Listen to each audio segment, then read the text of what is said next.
दोस्तों आज मैं अपनी बात शुरू करूंगा एक कहानी से जो मेरे दोस्त की दादी ने उसे सुनाया था। दरअसल प्राचीन समय में एक राजा था जिसे श्राप मिला हुआ था।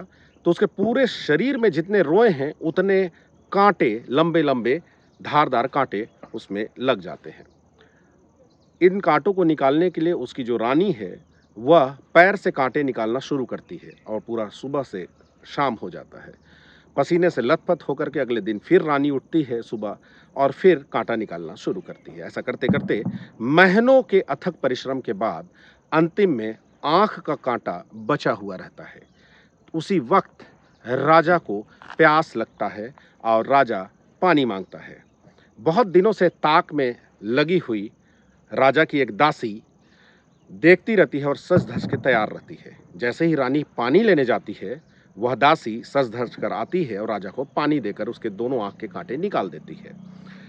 बस उसके बाद फिर क्या था, रानी जो थकी हारी उधर से लौटती है पानी लेकर, राजा उसे नौकरानी समझता है और नौकरानी को रानी।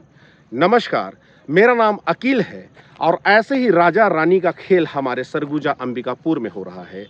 मैं शुरू में ही क्षमा मांग लेता हूं, ये वीडियो थोड़ा लंबा हो सकता है लेकिन बेबाकी से आज मैं आपके सामने बात रखूंगा। मुझे यकीन करिए लाइक और व्यूज का कोई हवस नहीं है, ना ही हवस है अपनी प्रचार कराने का। मैं सिर्फ लोकतंत्र पे भरोसा करता हूं और उस लोकतांत्रिक प्रक्रिया में भरोसा करने के कारण मैं चाहता हूं कि विकास के मुद्दे पर चुनाव हो। अब आता हूं सीधे मुद्दे पे। लोग अक्सर एक प्रश्न पूछ रहे हैं सोशल मीडिया में मुझसे कि आप टी.एस. सिंहदेव के पीछे क्यों पड़े हैं। मैं उन्हें इतिहास में ले जाता हूं। 2008 में अंबिकापुर जब सामान्य सीट हुआ तो उस समय हम लोगों ने एक संगठन बनाया था, हमर सरगुजा विकास मंच, जिसमें हम लोग रेलवे बरवाडी लाइन के मांग के साथ यातायात विस्तार और कई विकास के मुद्दों पे सिंहदेव साहब का मुखर होकर विरोध किया था। तब मेरी भाषा शैली बहुत ज्यादा अच्छी नहीं थी, ये मैं आज मानता हूं कि सबसे पहले आम जनता को जगा दें। हम पूरा देश शायद 100 साल में ना सुधार सके, क्योंकि भारत को आजाद कराने में 190 साल लगे। 190 साल तक तो हम जीवित भी नहीं रहेंगे मेरे भाई, लेकिन अगर हम चाहें तो 100 दिन में सरगुजा को जरूर सुधार सकते हैं। इसलिए हमने बनाया हमर सरगुजा विकास मंच। तो ये नेता हमको एक नहीं होने देना चाहते। अंग्रेज 1942 से 45 तक के बीच में एक फुट डालो और नीति करो, फुट डालो और शासन करो की एक नीति अपनाए कि इन लोगों को हिंदू, मुस्लिम, सिख, ईसाई अलग अलग भागों में बांट दो। बाद में जब देश आजाद हुआ तो नेता और चालाक हो गए। वो बताने लगे कि आप कुंवर जाति के हो, आप उराव जाति के हो, आप पंडित हो, आप ठाकुर हो, आप मुस्लिम हो। यानी जब देखे कि धर्म नहीं चलता तो अब एक धर्म में जो जाति है उनको भी छोटे छोटे भाग में दलित, शोषित ऐसे करके वोट बैंक की राजनीति करने लगे और बांट दिए तुमको, और तुम बढ़ते चले गए। ऐसे नेताओं को अपना मसीहा मानते चले गए। अभी किसी नेता का भाषण हो तो देखना वहां पर लोगों को, उन लोगों को देखना कैसे झंडा लेकर के दौड़ते दौड़ते कार में जाते हैं, फूल की माला चढ़ाते हैं। मैं पूछना चाहता हूं कि 61 साल में क्या मिला? यही भूखमरी, बेरोजगारी। और जैसे अपनी स्थिति को देखो, क्या स्थिति आज, कैसे जीते हो? कई पर लोग बनाते हैं, हाथी घर तोड़ देता है, उस घर को बनाने में पूरी जिंदगी बीत जाती है, एड़िया घिस देते हो। 2-2 रुपए, 5-5 रुपए जमा कर करके एक कच्चे का मिट्टी का घर बनाते हो, उसमें खपड़ा खुद से छाते हो, खुद मजदूरी करते हो, तब जाकर के ठंड में, बरसात में अपने बच्चों को बचाते हो, और उस घर को हाथी कूच के चला जाता है। आधे कुचले दबे हुए लोग अपने बच्चे को एक पर्दे की आड़ में दूध पिलाती हुई माँ, रात को सिसकते हुए बच्चे को भूख से उस हाथी के तोड़े हुए आधे अधूरे घर में बैठे रहते हो, लेकिन फिर भी आंदोलित नहीं होते। ये क्या बुज़दिली है? इसीलिए हम आए हैं बताने के लिए कि कोई नेता तुम्हारे अधिकारों के बारे में नहीं लड़ेगा, कोई आके नहीं बताएगा। बादलों के दरमियान कुछ ऐसी साजिश हुई कि मेरा घर मिट्टी का था और मेरे ही घर बारिश हुई। अगर आसमां को शौक है बिजलियां गिराने की तो हमें भी जिद है फिर वही आसियां बसाने की। अब हम इन्हें विकास विरोधी क्यों मानते हैं? हम इसलिए मानते हैं, हमने अपने मंच के माध्यम से एक आरोप लगाया कि 50 साल से आप पावर में थे अथवा नहीं थे, परंतु मध्य प्रदेश के पूर्व मुख्यमंत्री श्री दिग्विजय सिंह अपने मंचों के माध्यम से, हमारी शहर की जनता गवाह है, सरगुजा जिला की जनता गवाह है, उन्होंने कहा कि मैं आपका मुख्यमंत्री नहीं हूं, आपका मुख्यमंत्री पहले से। तो हम अपने मुख्यमंत्री से क्या है ना पूछें कि जब 12 साल आपको मुख्यमंत्री का दर्जा दिया गया, आप कई बार नगर पालिका के अध्यक्ष रहे, आप 2 पत्ती छाप में बिजली, सड़क और बत्ती सबका विकल्प 2 पत्ती का नारा लगाया, वित्त आयोग के पूर्व उपाध्यक्ष रहे, तो क्या ये पावर नहीं है? उधर से जवाब आता है भाई हम पावर में नहीं थे, अब हमको पावर दो, विधायक बनाओ तो हम आपके लिए कुछ करेंगे। तो मैं पूछना चाहता हूं कि क्या इसे आप पावर नहीं मानते या मानते हैं? मानते हैं ना? तो जब हम ऐसे पावरफुल आदमी से पूछते हैं कि भाई, मैं ये तो नहीं पूछता कि मुझे कितना पैसा दिया, मुझे कपड़ा दिया कि नहीं, रोटी दिया कि नहीं, मकान दिया कि नहीं, मैं पूछता हूं मेरे सरगुजा के लिए आपने क्या किया, एक भी उपलब्धि गिना दो, मंच में मैं माफी मांगूंगा और इसी मंच से आपकी तारीफ करूंगा। बिल्कुल, मैंने कहा कि तारीफ भी करने में हमको कोई एतराज नहीं होता। मंजिल ना दे चिराग ना दे हौसला तो दे, मंजिल ना दे चिराग ना दे हौसला तो दे, तिनके का ही सही मगर तू आसरा तो दे। मैंने एक कब कहा कि मेरे हक में हो जवाब, मैंने एक कब कहा कि मेरे हक में हो जवाब, लेकिन खामोश है क्यों, तो कोई फैसला तो दे। इनके पास जवाब ही नहीं है दोस्तों, ये सिर्फ गुंडागर्दी की राजनीति करते हैं। ये लोकतंत्र है। मैं अपने भाइयों को यही बताना चाहता हूं, इसे कोई विद्रोह या विरोध नहीं कहते। विद्रोह होता है राज्य के विरुद्ध या राष्ट्र के विरुद्ध। ना तो ये हमारे राजा हैं ना महाराजा हैं कि अब इसे विद्रोह का नाम दिया जाए। आप यदि राजा हो तो भाई राजा की तरह गद्दी में रहो। हमने तो ऐसा कोई राजा नहीं देखा कि जाके पब्लिक से वोट की भीख मांगे। मैं आपसे पूछना चाहता हूं, एक ऐसा व्यक्ति जिसे आप बुला कर सकें, मान लीजिए मैं आपका विधायक बनता हूं, आप कभी बुला सकते हैं, अखिल भाई सुनो ये काम हुआ कि नहीं, ऐसे व्यक्ति को वोट देना पसंद करोगे कि ऐसे व्यक्ति को जिसके तक जाने में तपस्या, जिसके भवन का नाम है तपस्या, 2 साल तपस्या करिए, आप 10 साल तपस्या करिए, तब जाके मुलाकात होगी, 3 घंटे तपस्या करिए। मैं वो भगवान शंकर का तपस्या नहीं करूंगा, मैं यीशु की तपस्या नहीं करूंगा। बहुत नाम ले दिए, बहुत अफसोस की बात है, नाम ले दिए। अरे भाई, आप कोई हमारे वली अल्लाह हो, कोई साधु हो जिसका नाम ले देना अपराध है। नाम किस लिए लिया जा रहा है, आप उद्देश्य को देखिए। हम आपसे पूछ रहे हैं कि आपने हमारा विकास किया, अगर किया तो बताओ, ये कौन सा गुनाह है? मैं लोगों के समक्ष व्यक्तिगत नहीं, एक तर्क का प्रश्न रखा कि मैं पूछना चाहता हूं, भाइयों ध्यान देंगे, समय का अभाव है, मैं अपना स्थान ग्रहण करूंगा। मैं पूछना चाहता हूं कि बहादुर शाह जफर कोई शासक नहीं थे क्या? उनके राजा महाराजा वो थे कि नहीं? उनका प्रजा था कि नहीं? बताइए, था या नहीं? टीपू सुल्तान का कोई सल्तनत था या नहीं? झांसी की रानी लक्ष्मीबाई का कोई सल्तनत था कि नहीं? महाराणा प्रताप सिसोदिया का कोई सल्तनत था कि नहीं? आज तक इनके कोई बाबा क्यों नहीं है? मैं पूछना चाहता हूं बुज़दिलों से, बताइए मुझको, इनका कोई वंशज है कि नहीं? कोई वंशज नहीं है। इतिहास गवाह है कि जिन लोगों ने भी अंग्रेजों से लोहा लिया, उनके खानदान को नेस्तनाबूद कर दिया गया, और जो भी देश के गद्दार थे, जिन्होंने देश के क्रांतिकारियों के लहू पे अपना सिंहासन संभाला, उनके आज बाबा बचे हुए हैं। मैं ऐसे देश के गद्दारों से पूछना चाहता हूं कि मैं अकील अहमद, जिसको एक आम नागरिक होने के नाते मत का अधिकार है, मैं तुमको मत नहीं देता, तो मैं कौन सा गुनाह करता हूं? जय राष्ट्र, जय छत्तीसगढ़, जय सरगुजा। धन्यवाद। की विकास करना, और जब हम विकास की बात करते हैं तो सबसे पहले हमारे सामने आगे अगर कोई आता है तो ये सरगुजा पहले से आता है। अगर हम विकास की बात करें, हम यहां के उत्थान की बात करें, सरगुजा जिले के विकास की बात करें, अगर कोई आए सरगुजा पहले से आए तो हम इसकी ज़ीर बजा देंगे। हमारे सरगुजा विकास मंच के लोगों को डराया जाता है, धमकाया जाता है, खुलेआम धमकी दी जाती है। मैं जिला प्रशासन को ये मौखिक रूप से अवगत कराना चाहता हूं कि हमारे सरगुजा विकास मंच का कोई भी आदमी का अगर किसी प्रकार की घटना होती है तो ये मेरी शिकायत है, वो अपना फाइल दर्ज कर ले।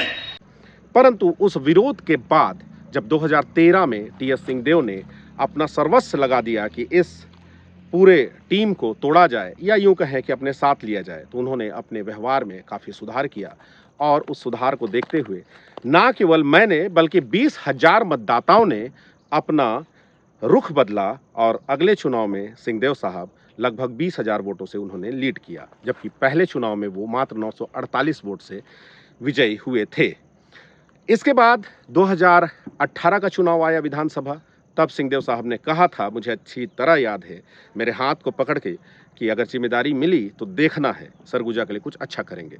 मैं भी काफ़ी गर्व महसूस किया और घंटों सिंहदेव साहब से मैं बात कर चुका हूँ फ़ोन पे और उनके विचार को, सब चीज़ों को मैं समझ चुका हूँ। मुझे पूरी उम्मीद थी कि निश्चित तौर पे अब सरगुजा विकास की नई ऊंचाइयों को छुएगा। लेकिन जैसे ही सरकार आई और कांग्रेस की सरकार में टीएस सिंहदेव कद्दावर मंत्री बने, उनका हाव भाव बाकी लोगों के जैसा जो अन्य नेता होते हैं बदल गया। कोई बात नहीं, चलता है, होता है, शासन चलाना होता है। हम धैर्य से सारे लोग देखते रहे। घटना हुई 21-22 जुलाई की दरमियानी रात को अंबिकापुर के सिटी कोतवाली में पुलिस वालों के पास एक व्यक्ति जिसको वो गिरफ्तार करके रखे थे, उसे वो जिंदा वापस नहीं भेज सके, यानी कस्टोडियल डेथ हुआ। जी हाँ, मैं पंकज बेक कस्टोडियल डेथ की बात कर रहा हूँ। उस समय यहाँ की विपक्षी पार्टी भारतीय जनता पार्टी के नेताओं ने बहुत ही अच्छा प्रदर्शन किया और दबाव बनाया शासन के ऊपर। लेकिन जब लोगों ने बताया कि मेरे बारे में कि आप इनसे भी मिलिए, तो पीड़िता मेरे पास आई। पीड़िता को मैंने समझाया कि ठीक है, भाजपा आंदोलन करती है, लेकिन सिर्फ आंदोलन से इंसाफ नहीं मिलेगा। मैं सिंहदेव साहब के बारे में पहले जो सोचता था, शायद पूरी तरह नहीं जानता था। वो अच्छे इंसाफ पसंद आदमी मुझे लगते हैं, तो एक बार आप उनसे मिलिए। एक एक बात को आप आजमा लीजिएगा और पता कर लीजिएगा। अगर मेरी इन तथ्यों में कहीं भी गलती हो तो मैं गवाहों के साथ, प्रमाणों के साथ आपको बात करूंगा। पीड़िता रानू बेग जब गई पैलेस में, इनके 2 घर हैं, एक कोठी घर कहते हैं जो हॉस्पिटल रोड में है और एक है तपस्या, व्हाइट हाउस के नाम से जाना जाता है। जो तपस्या में जब पीड़िता गई तो घंटों वहां पर उसे इंतजार करना पड़ा और किसी ने उसे भगा दिया। तब पैलेस के कटप्पा, जिन्हें मैं कहता हूं त्रिभुवन सिंह, उन्हें मैंने फ़ोन किया और बताया, तो उन्होंने बोला वापस उन्हें भेजिए, मैं मिलवाता हूं। यकीन करिए दोस्तों, जब पीड़िता मिली सिंहदेव साहब से, तो सिंहदेव साहब ने पुलिस वालों की भाषा बोली और उसे वापस भेज दिया। मैंने कहा कोई बात नहीं, चलिए, ऐसा नहीं है कि हम जो चाहेंगे वैसा ही हो जाएगा, हमारी सोच है और उनको शासन चलाना है, कोई बात रहा होगा। लेकिन इसके कुछ दिनों के बाद सिंहदेव के पिताजी श्री स्वर्गीय MS सिंहदेव, जिनके बारे में तारीफ सुन सुनकर मैं थक गया हूं। आज मुझे लोग कहते हैं कि अखिल भाई, अगर महाराज साहब होते ना, आपको सिर में बैठा कर रखते। टीएस सिंहदेव अपने पिता के पैर के धूल के बराबर नहीं है, ऐसे बोलते हैं वरिष्ठ लोग मुझे। तो बोले कि इस तरीके थे उनके पिताजी। तो उन्हीं पिताजी के जो नाम पर एक क्रिकेट मैच का आयोजन हो रहा था, उस क्रिकेट मैच में कथित तौर पर कस्टोडियल डेथ का मुख्य आरोपी इंस्पेक्टर शायद कुछ चंदा दिया था। तो सिंहदेव साहब उससे फीता कटवा करके और उसे सम्मानित कर रहे थे। मैंने तब भी सोचा कि कोई बात नहीं, हो सकता है कि उन्हें कोई नहीं बताया होगा, नहीं जान पाए होंगे, बड़े लोगों के पास कोई भी आ जाता है। तब रानू बेग ने एक मार्मिक चिट्ठी लिखी और उसे सार्वजनिक किया और मीडिया में बताया कि रानू बेग जो पीड़िता है, पंकज बेग मृतक की वाइफ, उसने चिट्ठी लिखा कि सिंहदेव साहब, आपके माता पिता गरीबों को बहुत ही अच्छे से उनकी बात सुनते थे और उनके हक की लड़ाई लड़ते थे और उन्हें इंसाफ देते थे, ऐसा उसकी दादी ने और बुजुर्गों ने बताया है। पत्नी ने मंत्री के नाम एक मार्मिक चिट्ठी लिख डाली। आइए जानते हैं उन्हीं की जुबानी उस मार्मिक चिट्ठी में ऐसा क्या लिखा हुआ है। बाबा के में एक चिट्ठी लिखे रहे। मैं न्यूज में देखे कि बाबा का साथ में विनीत दुबे, जो मोर पति का मुख्य आरोपी रही TI, वह साथ में फीता काटत रही। मैं देखी तो मुझे बहुत बुरा लगी। फिर मुझे वो बात याद आएगी कि बाबा उस दिन मोर बात ला काहे नहीं सुनी। मोर उस दिन गए रहे, मैं 2 बार से गए रहे, तो मैं फोटो लेके गए रहे मोर पति का, जितना शरीर में चोट लगी वो सब फोटो ला देखा है। तो बाबा बोलिन कि अरे तो झाड़ी से लगी से, और पोस्टमार्टम कर रही बोलिन की चीरा लगी से। तो उस समय तो मैं कुछ नहीं बोले, उस समय कहा कि मेरे पास कुछ सबूत नहीं रही। तो अब मैं बाबा से पूछना चाहती हूँ कि अब तो रिपोर्ट भी आएगी से, पोस्टमार्टम रिपोर्ट। तो मैं बाबा ला पूछना चाहती हूँ कि अगर एगो इंसान का ककरो अगर पैर में कांटा चुभ जाए या कुछ पत्थर का चुभ जाए, उमन इसने नॉर्मल चल ही नहीं सकते। और पोस्टमार्टम रिपोर्ट में ऐसे मेरे पति कर पैर में एकदम गहरी चोट है, तलवार में। तो मैं पूछना चाहती हूँ कि मेरे पति कैसे भागिस, 10-12 फीट का दीवार, 4 ठो ओला कैसे फांदिस, और उतना दूर है ओला कैसे दौड़ के कूद के चल गिस। मैं पूछना चाहती हूँ। गांव वाला मन मुके बोलिन भी कि अरे तय मत लिख चिट्ठी, तय का वैसे मत लिख है। बस मुके इतना बोली कि बाबा कर आगे पीछे मन तनिक अपराधी नहीं है और तनिक गुमराह भी कर रहे थे। बाबा यही खातिर शायद मोर बात ला पहले नहीं सुनी। तो मैं सोचेन कि मैं का करूं तो मैं चिट्ठी लिखे। मोर बहन है मुझसे छोटे, तो मैं ओके बोलेन कि मैं जैसे बोलत जात हूँ तो वैसे लिख, सही गलत वही तो मैं बाबा जब माफी मांग ली हूँ तय लिख तो चिट्ठी ला। इसे तो मोर बहन लिखी।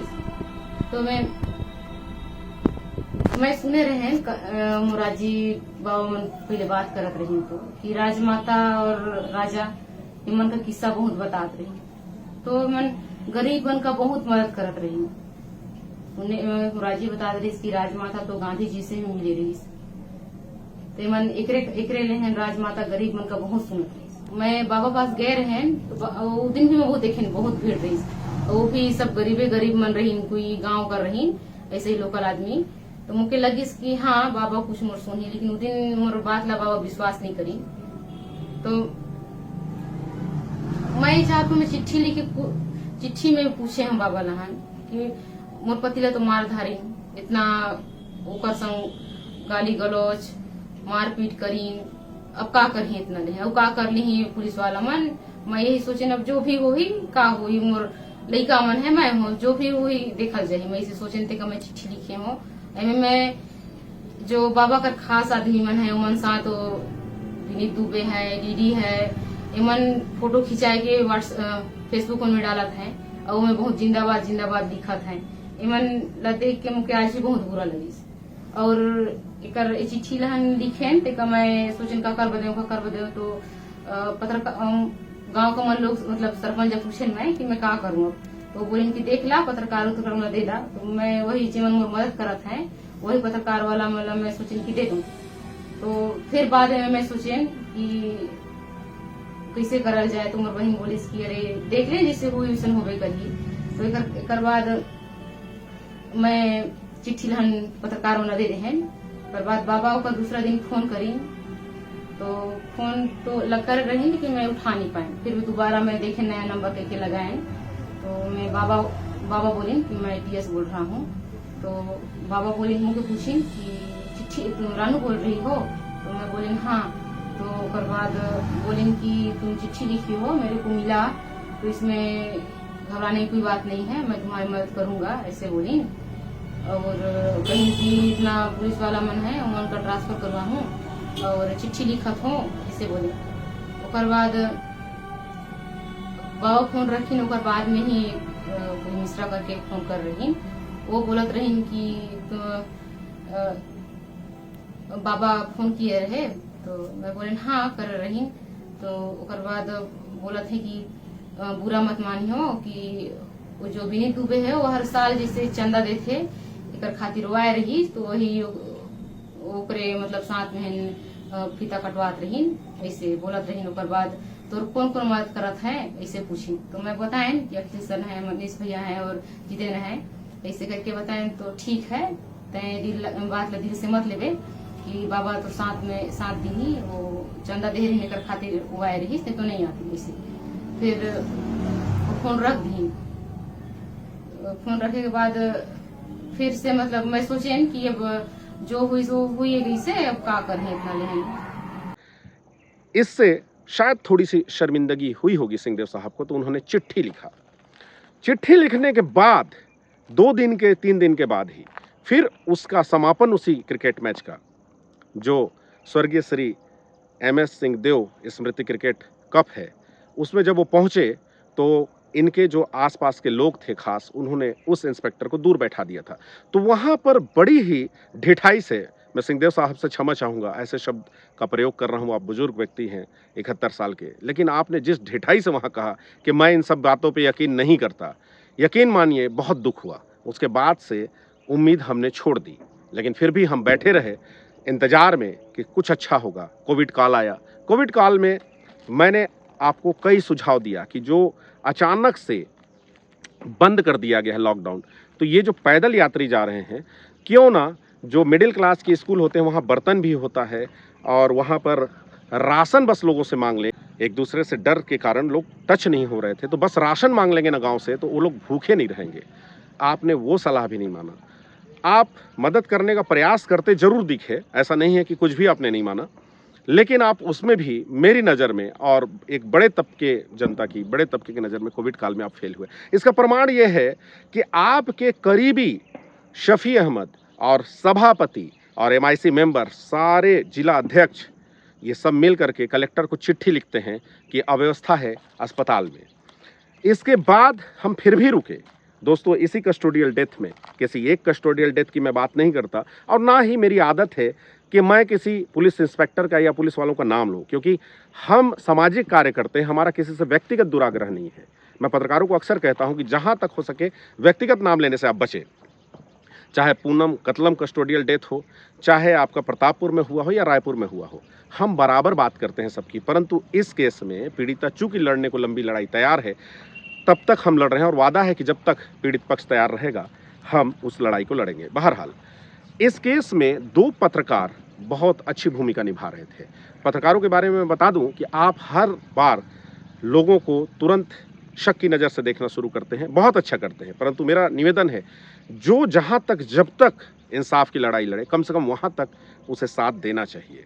तो ऐसे ही 2 पत्रकार इसमें बहुत प्रमुखता से इस मुद्दे को उठाए, जिनमें से एक पत्रकार के विरुद्ध में इनके महापौर डॉक्टर अजय तिर्की, जो बातचीत अच्छा करते हैं, पढ़े लिखे हैं, डॉक्टर हैं, जो अभी रामानुजगंज विधानसभा से चुनाव लड़ने की दावेदारी प्रस्तुत किए हैं और लड़ रहे हैं। और जबकि अंबिकापुर का हाल मैं दिखाऊंगा, गंदगी और कचड़े, तो महामाया मंदिर से ठीक नीचे दाहिने तरफ में आप देखिएगा कि कैसी गंदगी पसरी हुई है, और यही हाल है बाकी के वार्ड का। ये कौन सा वार्ड है? 41 वार्ड क्रमांक 41।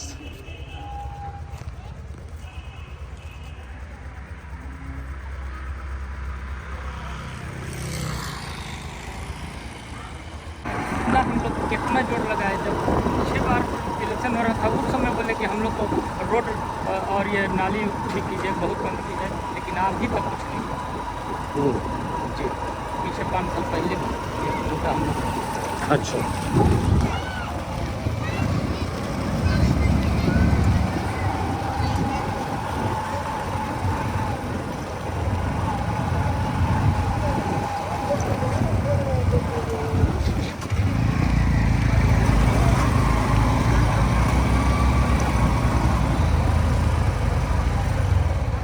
आगे यही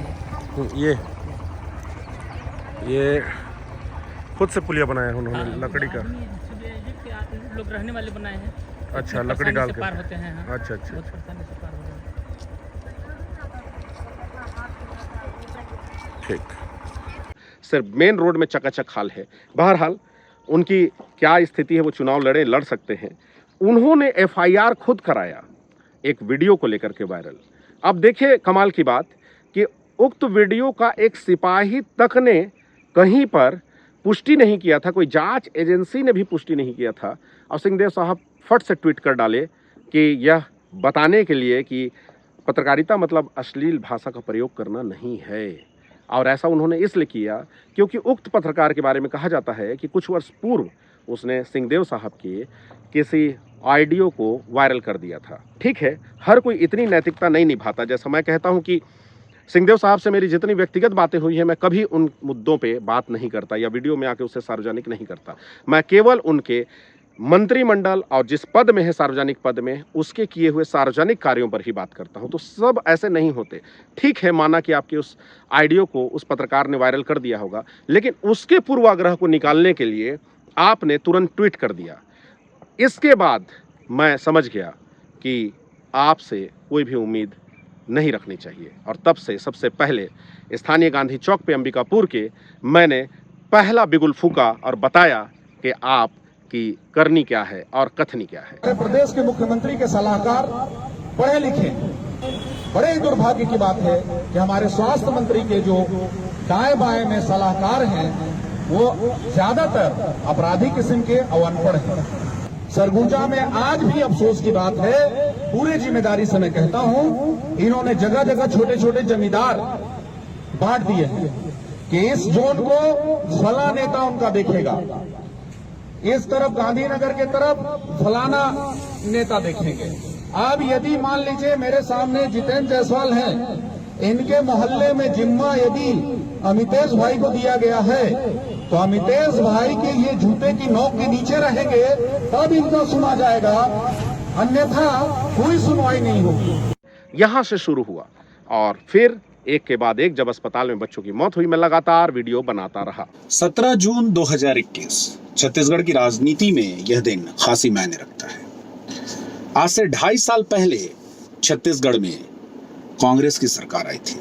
तब मुख्यमंत्री के लिए 2 चेहरे हमारे सामने थे, एक श्री भूपेश बघेल और दूसरे हमारे श्री टी.एस. सिंहदेव। हमारे इसलिए क्योंकि वो हमारे सरगुजा से हैं। उत्तरी छत्तीसगढ़ का जिला सरगुजा, अंबिकापुर जिला अस्पताल, जहां बीते सप्ताह 36 घंटों में 7 नवजात शिशुओं की मौत हो जाती है। मृतक बच्चों के अभिभावक गण अस्पताल प्रबंधन पर गंभीर आरोप लगाते हैं। जो लोग ये आरोप लगाते हैं कि भारतीय जनता पार्टी को मैं फायदा पहुंचा रहा हूं, उन लोगों से निवेदन करूंगा कि मेरे फेसबुक में जाएं और यूट्यूब योर डिजीमेंटर अकील, बिना स्पेस के आप टाइप करें योर डिजीमेंटर अकील और सारे वीडियो आप देख लें। आप देखें कि किस प्रकार से जब लखनपुर के समीप स्थित कुन्नी में एक 6वीं की बच्ची के ऊपर रेप अटेम्प्ट होता है, तो उस लड़ाई को हम अकेले लड़ रहे हैं। तब हमने देखा कि जिस दिन हम उस लड़ाई को लड़ रहे थे, तो उस समय जो सिंहदेव साहब के भतीजे हैं, आदितेश्वर शरण सिंहदेव, जिन्हें आदि बाबा कहते हैं, उनका फूल माला से स्वागत हो रहा था। तब पोस्ट किया था मैंने कि जब हम ये लड़ाई लड़ रहे थे, तब आयातित राजकुमार ढोल नगाड़ों से अपना स्वागत करा रहे थे।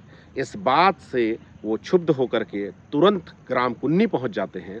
और आदितेश्वर शरण सिंहदेव के कुन्नी पहुंचने का फायदा क्या होता है, सुनिए कि पुलिस वाले के ऊपर से एफआईआर अगर वापस नहीं लोगे, तो उस गरीब परिवार में दबाव बना रहे थे लोग। उसको किराना दुकान वाले राशन नहीं दे रहे थे। वो जाती थी आटा खरीदने तो कहते थे आटा नहीं है, वो मसाला खरीदने वो लोग जाते थे तो कहते थे कि मसाला नहीं है। तो आदित्य शरण सिंहदेव के वहाँ जाने मात्र से वहाँ उसे राहत मिल गई। तब अगले दिन मैंने उनकी तारीफ की। जी हाँ, मकसद हमारा क्या है? मकसद ये है, आप अब महलों को छोड़ करके जमीन पे आइए। अब ये लोकतंत्र है। आप राजा आपके पूर्वज कभी रहे होंगे, अब का राजा वही है जो जनता के करीब जाता है। तो उस आदितेश्वर शरण सिंहदेव के जाने से फायदा हुआ, तो हमने उनकी तारीफ भी की। इसका मतलब है कि हम कोई पूर्वाग्रह नहीं रखते। हमारा मकसद है कि जब भी हम इंसाफ की लड़ाई लड़ें, तो सरगुजा में आपको मुखिया मानते हैं, तो कम से कम आप उसमें साथ नहीं दे सकते तो हमें डिस्करेज मत कीजिए। इसके बाद भी दोस्तों यहाँ पर मामला नहीं रुका। आप याद करिए नगर निगम चुनाव की। नगर निगम चुनाव के ठीक बाद जब इनके करीबी लोग लाठी डंडों से एक परिवार को जो मेरे घर के समीप स्थित है पीटे, तब भी मैं उस समय सिंहदेव साहब से बातचीत होती थी, तो मैंने उन्हें फ़ोन लगाया। फ़ोन लगाने पर आज भी आप जाइए उस पीड़ित से बात कर लीजिए। फ़ोन लगाने पर मैंने उन्हें घटना की जानकारी दी। मैं ये नहीं कहता कि मैं जानकारी जो दे रहा हूँ वो बिल्कुल सही है और मैं दबाव बना रहा हूँ कि मैं जो कहूँ वही सही है, बिल्कुल नहीं। लेकिन आप जांच तो करिए। लेकिन आपने जांच भी नहीं की। और उस पीड़ित पक्ष का कहना था कि जब वो मिलने गया तो उसको देखे तक नहीं वो, और जब उसके यानी टी.एस. बाबा के कार के पास मैंने कहा जाओ और सीधे बात करो, बाबा ऐसे नहीं है, तो उसके अनुसार उस लड़के ने बताया कि उसे ही उल्टा दोष दे दिए कि हम तो सुने हैं कि तुम ही बहुत बदमाशी करते हो, और आगे चल दिए। अब बताइए दोस्तों कि अब क्या कारण रह जाता है कि उसके बाद हम इनका समर्थन करें। सिर्फ मैं इतना पूछना चाहता हूं। विकास के कार्य की बात करें, ये बहुत सारा गिनाते हैं। आप शहरी लोगों से हमने जो बात की, उस बातचीत का रिकॉर्डेड वीडियो है बकायदा, आप उनसे जाकर देखिए। ये गणमान्य लोग हैं, इन्हें मैं क्या सिखा सकता हूं? हर बात पे ये कुछ ना कुछ आरोप लगा देते हैं। इनका काम है ये कहना कि किसी भी तरीके से हम जो आवाज़ उठ रही है विरोध में, उस आवाज़ को दबाएं। तो अब आप लोग तय करें कि क्या हम सामाजिक कार्य करते समय उम्मीद ना करें कि यहाँ के जो सबसे शक्तिशाली व्यक्ति हैं उनसे हमें मदद मिले? क्या हम उम्मीद ना करें कि 5 साल जब आप शक्ति में थे, ताकत थी आपके पास, तो आप कुछ पैकेज सरगुजा के लिए बड़ा ना लाएं? हम ये उम्मीद ना करें कि यहाँ पर एम्स नहीं खुलवा सकते तो कम से कम अस्पताल में आप कोई बड़ा ट्रॉमा सेंटर खोल दें। आप बताइए, यदि हम ये उम्मीद करते हैं तो हम क्या गलत करते हैं? हमारा तो कहना ये है कि आप 10 बार और चुनाव चाहें तो आप जीत जाएं, लेकिन कम से कम आप विकास को समझें कि अब लोग सिर्फ इसलिए कि आप बहुत बड़े राजा हैं आपको नहीं जिता देंगे। आप खुद देखिए, उनका दिल जान रहा होगा कि चुनाव की स्थिति कैसी है। कम से कम ये पहले जैसी स्थिति तो नहीं ही रहेगी, और हम चाहते हैं कि हम अपनी बात रखें और शिष्टाचार के दायरे में रहकर संवैधानिक तरीके से अपना विरोध जताएं, ताकि इतिहास याद रखे कि लोग केवल जब सत्ता और शक्ति संपन्न व्यक्ति की चाटुकारिता में लगे थे, तब कुछ लोग थे जो सच कह गए। मैं याद दिलाना चाहूँगा, एथेंस की सुकरात आप लोगों ने सुना होगा। आज से 469 ईसा पूर्व सुकरात को सजा दी गई थी जहर पीने की। यानी सुकरात जब विरोध कर रहे थे गलत चीज़ों का और उन्होंने युवाओं को अच्छी चीज़ों के लिए जागृत किया, तो उन्हें जहर पीने की सजा दी गई। सुकरात के शिष्य थे प्लेटो। प्लेटो ने रिश्वत देकर जेलर और कुछ सिपाहियों को मैनेज कर लिया था और कहा कि गुरुजी आप चलिए, यहाँ से निकल चलिए, आपको जहर नहीं पीना है, मरने नहीं देंगे।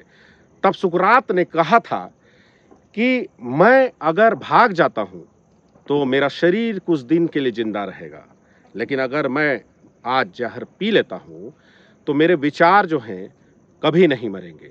और बाद में सुकरात के विषय में लिखा गया कि उस प्याले में तो जहर थी ही नहीं तो सुकरात मर गया होता।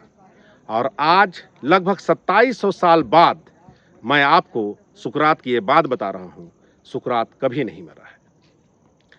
तजल्लियों का नया दायरा बनाने में मेरे चिराग लगे हैं हवा बनाने में।